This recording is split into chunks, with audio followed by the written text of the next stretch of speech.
আন্তর্জাতিক অপরাধ আদালতের ট্রাইব্যুনাল বা কর্মীদের উপর প্রতিশোধ নেওয়ার হুমকি প্রদানকারী ব্যক্তিদের সতর্ক করেছে আইসিসির প্রসিকিউটর। এ ধরনের পদক্ষেপ বিচারিক প্রশাসনের বিরুদ্ধে অপরাধ হিসেবে বিবেচিত হতে পারে বলে হুঁশিয়ারি দিয়েছেন তারা। অবশ্য এই সতর্কবার্তা গাজা ও পশ্চিম তীরে ইসরায়েল বা ফিলিস্তিনি গোষ্ঠীগুলোর সম্ভাব্য যুদ্ধাপরাধের তদন্তের জন্য সম্পর্কিত কিনা তা আইসিসি জানায়নি। সম্পর্কিত ইসরায়েলি নেতাদের বিরুদ্ধে আইসিসি গ্রেফতারি পরোয়ানা জারি করলে ফিলিস্তিনি কর্তৃপক্ষের পতন ঘটাতে পদক্ষেপ নেওয়ার হুঁশিয়ারি দিয়েছিল ইসরায়েল।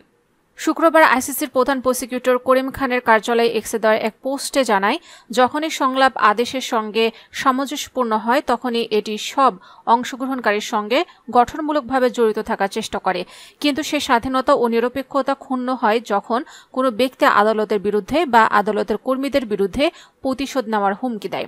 আইসিসির বিচারক প্রশাসনের বিরুদ্ধে এই ধরনের হুমকি একটি অপরাধ হতে পারে। এদিকে ইসরায়েলের সঙ্গে সব ধরনের বাণিজ্য স্থগিত করেছে তুরস্ক। গাজা উপত্যকায় ভয়াবহ মানবিক বিপর্যয়ের কারণে এই সিদ্ধান্ত নিয়েছে আঙ্কারা। ইসরায়েল গাজায় বাধাহীন ও যথেষ্ট পরিমাণ ত্রাণ প্রবাহে অনুমতি না দেওয়া পর্যন্ত এ পদক্ষেপ বহাল থাকবে বলে দেশটির বাণিজ্য মন্ত্রণালয় জানিয়েছে। দেশ দুটির মধ্যে বছরে প্রায় $7 বিলিয়ন বাণিজ্য হয়। তুরস্কের প্রেসিডেন্ট রিসেপ তাইয়েপ এরদোগান স্বৈরশাসক এর মতো আচরণের দায়ে অভিযুক্ত করেছেন ইসরায়েলের পররাষ্ট্রমন্ত্রী কাতজ। সামাজিক যোগাযোগ মাধ্যম এক্সে দেওয়া এক পোস্টে কাতজ বলেন, এরদোগান তুরস্কের জনগণ ও ব্যবসায়ীদের স্বার্থকে অসম্মান করেছেন এবং আন্তর্জাতিক বাণিজ্যিক সমঝোতাকে উপেক্ষা করেছেন।